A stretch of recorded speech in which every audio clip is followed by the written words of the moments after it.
So, Jim, we're at Foster and Partners, where the new plans for a new Manchester United stadium have been announced.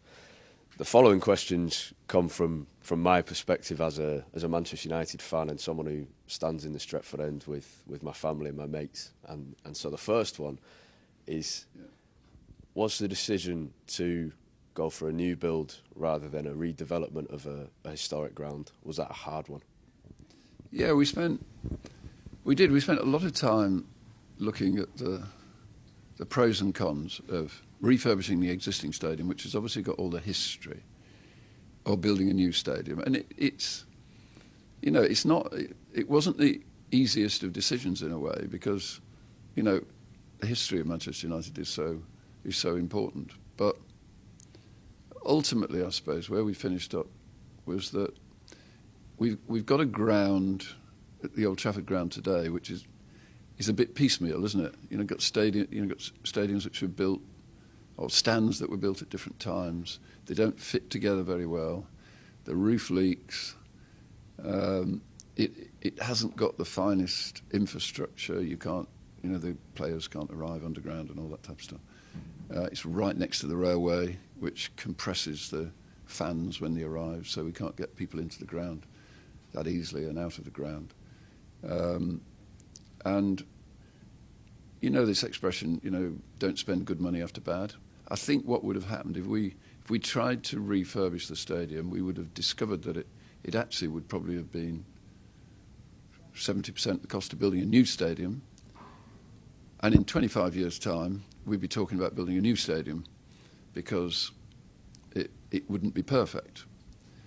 And so then we looked at the option of a new stadium, and of course, you can design the perfect stadium then. You can build a very large stadium. You can, the access in and out, the sort of interesting things you can do around the stadium, like you can build a museum, you can build shops, you could build a fan zone where people can watch matches, away matches, with big screens and all that sort of stuff. And ultimately it came down to, what's the wisest way of spending Manchester United's money, because at the end of the day it's Manchester United's money that effectively will be behind it. And we talked to lots of fans as well about, they've obviously got a great sort of attraction and sympathy with that old ground, but ultimately I think what we were hearing was that if this really was a fabulous, iconic new stadium, then they would accept that was a good decision. So we did try and think about it from the fans' point of view.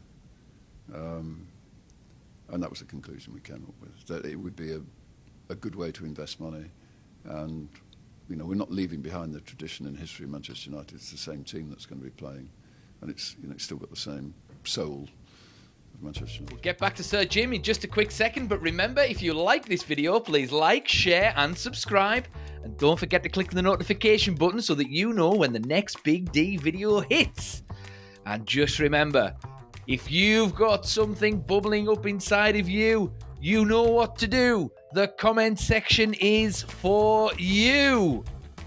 Please put it in the comments. The Big D reads all of the comments and he really enjoys reading what you, his viewers, have got to say. Anyway, in this little snippet, we're going to be hearing from Big Jim himself, Sir Jim Ratcliffe, the part owner of Manchester United Football Club, and he's going to be talking in depth about his plans for the new stadium. Stick around for after the clip, because the Big D is going to be giving his thoughts on what Big Jim had to say. Here he is. What was the brief given? The brief to Norman Foster here was to build the world's most iconic football stadium. It had to be a stadium which was recognisable around the world. There are many. I mean, if you think today, the world's built a lot of new stadiums, hasn't it? You've China for the Olympic Games, and the Middle East, and America. They've all built new stadiums, and they're all fancy and quite impressive in their own right. But they all sort of merge a bit into. You can't remember one from the other. They all look fancy. They're all circular or oval or whatever. But we said to Norman that we would like a stadium where, when anybody in the world sees that stadium, they'll know it's Manchester United. So the second part of the request was that it had to have a really intense atmosphere, and that the people in the stadium would be as close to the pitch as we possibly could achieve. So that means you've got relatively steep sides rather than flat sides. And we wanted an intense atmosphere because at the end of the day, I think that's worth points in the league, because the more intimidating it is from the point of view of just seeing this mass of people and the sound, because it's designed acoustically to reverberate, the better that is for the club. Because at the end of the day, this is the club's ground, so we want to be winning matches at home, and we want it to be a sort of fearsome atmosphere when the competing teams come in. So it really was about the best stadium in the world, the best stadium in Europe, but better than the Bernabéu and the Nou Camp, which are both new and both really impressive, biggest in the world, intimidating, and everybody in the world would recognise it. In terms of atmosphere, the sceptics towards a new build stadium will say that other clubs have moved into grounds and seen some of that rawness and some of that soul dissipate a little. So how has this project made sure that atmosphere is right at the heart of it? Because that's the sort of, in a sense, the number one objective in designing this ground. Is, I've had a long conversation here with people about. It's all about the atmosphere that we can generate in this stadium, the noise, the intimidation, that rawness that you get in a great stadium, and absolutely no reason in my view why we can't achieve that. We don't. If you look at West Ham, they play in a stadium where you've got a running track around the edge of the pitch. So they're 20 metres from the edge of the pitch. We want the fans to be 5 metres from the edge of the pitch. And then we want relatively, within obviously the legal constraints of design, but we want, a stadium that's relatively vertical. People are close in on the pitch. And I think, we will replicate the atmosphere that we got at Old Trafford today. We will, I'm sure. One of the concerns for fans will be ticket prices going into a new ground.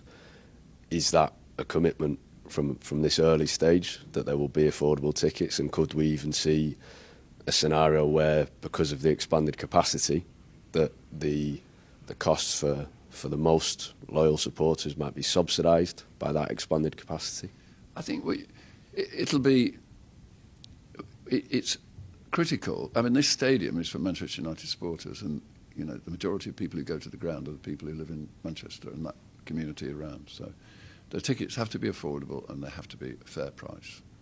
So I fully support and understand. And remember, I was brought up on a council estate in Manchester, so it's not something that I'm incapable of understanding. I mean, that's where I started life, the first 10 years of my life anyway. And but there will also be seats that there'll be corporate entertainment. There'll be seats where people come from Hong Kong or people come up from London. They'll have to pay a bit more money for those. But we're going to look after the people in Manchester. For those fans as well who have been going to Old Trafford for many years, and that tradition of going to the game and standing on the Stretford end has been passed down the generations, they will be sad to leave Old Trafford, regardless of how exciting any designs will be. So why, in your opinion, is such a big move worth it? Because I think I sort of get that, and I understand that sort of attachment to the past, but really at the end of the day, I think for the fans, the single most important thing is that we win silverware. I mean, what raises your spirits at the weekend is when we win football matches. If we lose a football match at the end, it sort of dampens your spirits, doesn't it? What we want to be doing, we want to see the best footballers in the world winning football matches, playing for Manchester United. And I think that's what we'll achieve with the new stadium. And I think that's more difficult in the old stadium if we spend an awful lot of money refurbishing an old stadium. And I think, you saw, if you're a season ticket, you probably saw the game on Sunday, the Arsenal match in the second half. I mean, that raised the spirits. I mean, that was a real fighting spirit, I thought, in the second half, and the crowd really got behind the team, and it really raised the spirits. We all, and those sort of experiences, you don't get those in normal. It's sport. That's sport that does that to you, and it's about winning. I mean, my only interest in Manchester United is that we get it back to greatness, really, to the place where it should be. We all think of Real Madrid as being a fabulous team, or Barcelona. We don't think about Manchester United in those terms at the moment, but we should be thinking about Manchester United in those terms. It should be one of the top 3 or 4 teams in Europe. And that's where I want to get United back to. So what is it about this design that Foster and Partners have put together? What's the bit that excites you the most? I think it's scale. 100,000 people in a stadium is... I've only ever been to one stadium with 100,000 people. That was the Nou Camp, and I was there for the 1999 final against Bayern Munich. And it's a thing you can never forget, because it's so impressive to be there amongst 100,000 fans screaming and shouting. I like design, so it's something that I enjoy in my life, and I think the design of this stadium is a 10 out of 10. I think it's a really special design that Norman Foster's inspired. What will be the process of consultation going from here, and will that include, as well as fans and the local community, will that include the players perhaps, and their insights on what makes a winning first team at a stadium? Well, I think we've already spent quite a lot of time talking to fans, and we know where the players are. I mean, they obviously want to play in the greatest stadium in the world, So I think the consultation will continue, but I'd also like to get on with it, because we can spend 10 years building a new stadium, or we can spend 5 years building a new stadium, and I'd rather spend 5 years than 10 years. I might not be here in 10 years. So what can Manchester United achieve? We're sat in front of a portrayal of what Carrington might look like in a few months' time. Between this project and what happens next with an Old Trafford regeneration project, what do you envisage the future of Manchester United in this new stadium? I just think it'll return to greatness. It'll be a great football club again. Carrington, I think, will be best in class, so we'll have one of the world's best training facilities. Again, Foster's done a great job at Carrington. So, I mean, and it's quite sizable amount. It's £50 million we spent on that building. So, it'll be a really impressive training facility that we have. There'll be no player at Manchester United who can ever say, well, it's not as good as somewhere else. It'll be as good as anywhere. Stadium needs to be the same. Do you think about the first day at the new stadium and what you might feel on that day?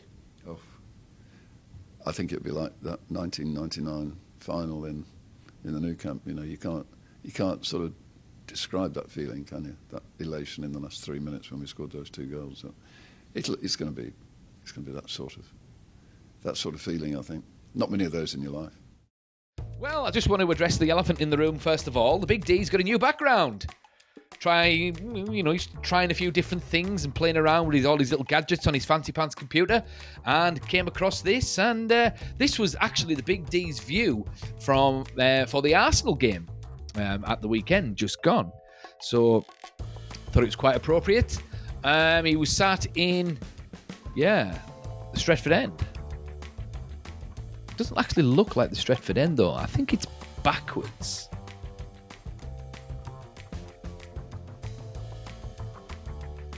think this is my viewpoint from the Stretford end. But anyway, I was in the Stretford end and I was close to the pitch. There you go. Anyway, in this clip, yeah, big Jim. I mean, you know what?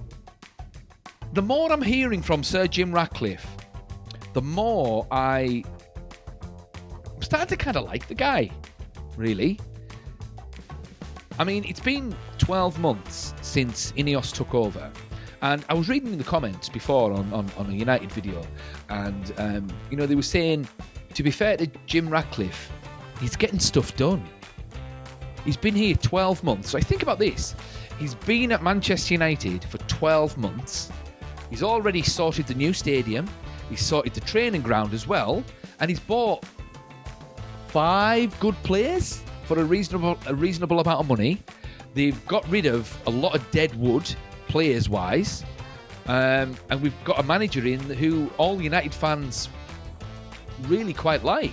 I mean, it's still tough on the pitch at the moment, but that's going to take a little bit of time.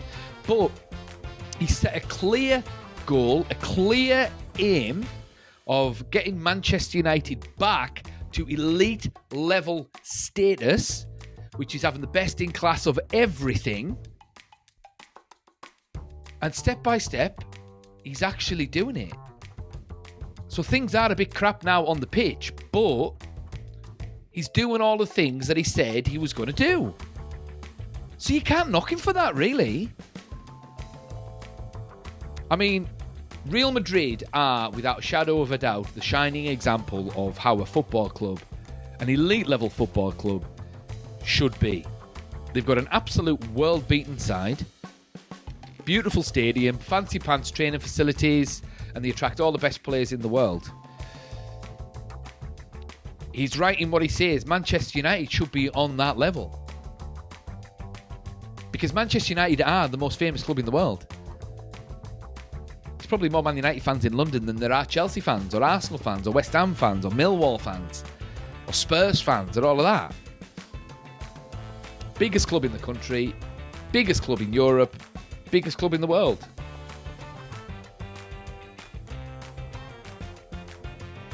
In terms of fan base, anyway, so, we should have all of the things that reflect that.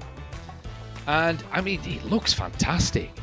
That whole complex and the tent thing, I mean, I've heard some people say that it looks like a circus tent, and that's quite fitting for the clown show that we're having to endure at the moment, but it looks pretty decent, and it's a bit of a canopy that'll shield the people, mooching about in the various cafes and restaurants and shops and bars and whatnot from the elements. And they'll need it in Manchester because it pisses down a lot of the time. Excuse the Big D's language. He doesn't usually swear on his channel.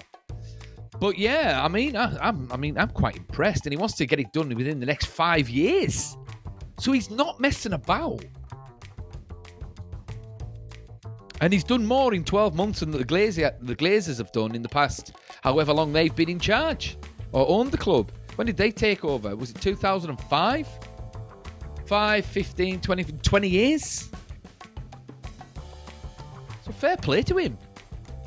Fair play to him. I mean, it's tough at the moment. But there was improvement against Arsenal. The team is slowly inching forward. We need some reinforcements, obviously. It's going to take a little bit of time. But it'll be interesting to see what Manchester United are going to be like in 5 years. So when they step into the new stadium, will we be Premier League champions by that point?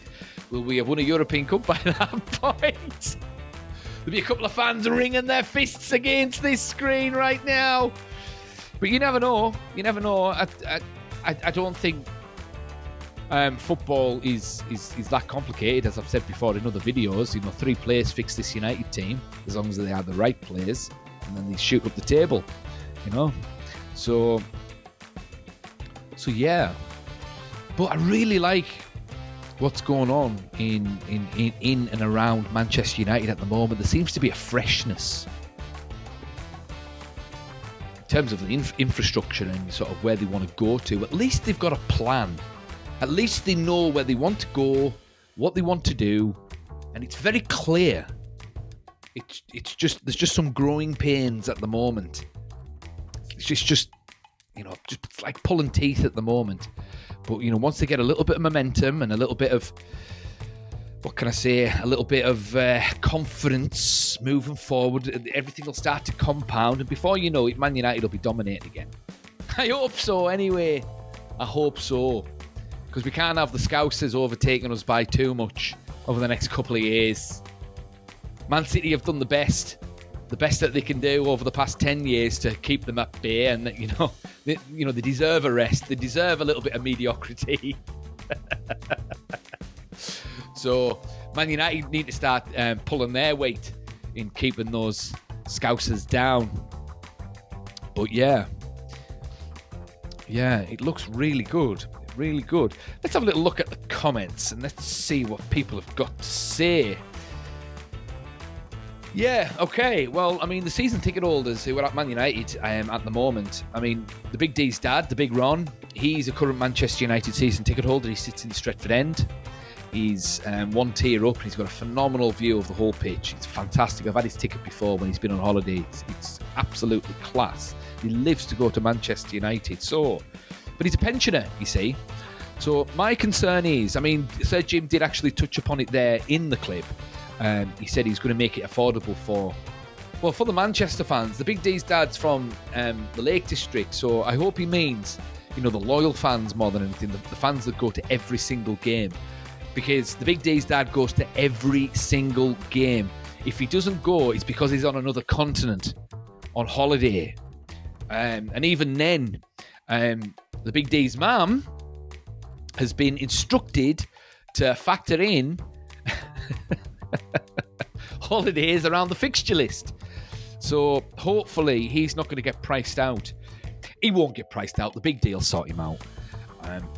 But at the same time, it would be sad that for certain pensioner fans, that if they have to start paying through the nose for a season ticket, especially if things are still going to be crap in the next couple of years, So I am a little bit concerned about that, but he is saying that he wants to make them affordable. But what does that mean? What does that mean? Because someone like Jim Ratcliffe, he's going to be out of touch from, truly working class people at this point. He's been a billionaire for years. Now, he might have had working class roots, but he hasn't been working class for about, I don't know, how old is he? About 50 years? So, he might look at a grand for an old age pensioner season ticket and think, yeah, that's reasonable, when it's not. It's not. Especially with the cost of living and all of that. And I mean, with this Labour government, hopefully they don't run it too much into the ground in the next 5 years. But if things are going to get worse before they get better, hopefully there are going to be some fans that are going to be able to afford to, go to that stadium. Because they might struggle to fill 100,000 seats if they're not careful. Will it be sad to leave Old Trafford? I'm sure it will be for some. The Big D's quite excited for United to move into the new stadium because it does look plush. And you've got to move on. Times do change, and United are in increasing danger of dropping more and more behind the elite clubs. I mean, Man United are still a big club, of course, but it's going to get to the point, particularly with the advent of the new FIFA Club World Cup, that the definition of a big club might change. Because the definition of a big club right now is, according to the Big D, is that a big club needs to they need to win a major national title and they need to win the Champions League. If you reach those two benchmarks, you can class yourself as a big club. And then if you want to be an elite level club, you need the stadium and the training facilities as well. Now, United don't have the stadium or the training facilities at the moment. They've fallen a little bit behind on there. There's still they don't really have the team at the moment, so probably not necessarily elite status at the moment. But they're still a big club, still a massive club, still the biggest club in the world. But in terms of right now, they're not elite. So with the advent of the FIFA Club World Cup, that is probably going to overtake the Champions League as the premier club competition in the world. People are going to want to win that to be dubbed world champions. And that's actually what that'll actually do as well. That'll shine a light on other clubs from other continents. So teams like River Plate and Boca Juniors and Santos and Fluminense and Grêmio will probably benefit from that tournament and get eyeballs onto them, and then that'll elevate those different leagues as well. So the world's changing really fast, and plus also with the advent of the Saudi League, you know, they're just going to keep on pumping money into that as well. So you're going to have teams there that are going to be competing in this FIFA Club World Cup as well. So the football is changing dramatically over the years. It has been changing dramatically over the years. And it's just getting quicker and quicker and quicker and quicker and quicker and quicker and quicker and quicker. So it's good that United now have a guy at the helm who's forward-thinking enough to get this new stadium, and he wants it to be the best in the world. New training facilities as well. So that's there, in place, moving forward. So if he has said that he wants to do all of these things, and he's doing them, and he's also said that he wants to make Manchester United an elite status club again, and he wants to do it quick, then, I mean, we've got to trust him now. We've got to trust him. He's got to be judged by his actions. He's doing everything he said he was going to do. And he's taking hard interviews and things like that. He's in front of the camera, whereas the Glazers were nowhere to be seen. So you've got to give him his due there. And if he's doing things this quickly, then just think how quickly he's going to build an elite level team as well. So hopefully that's next. It's going to be an interesting summer. Anyway, but what do you guys think? What do you think of the new stadium? Are you looking forward to going? Do you think it looks like a circus tent, or do you like the design? And do you think it's over ambitious that he'll have it done in 5 years, or do you think he'll do it? Thoughts in the comments, and the big D. I'll see you in the next one.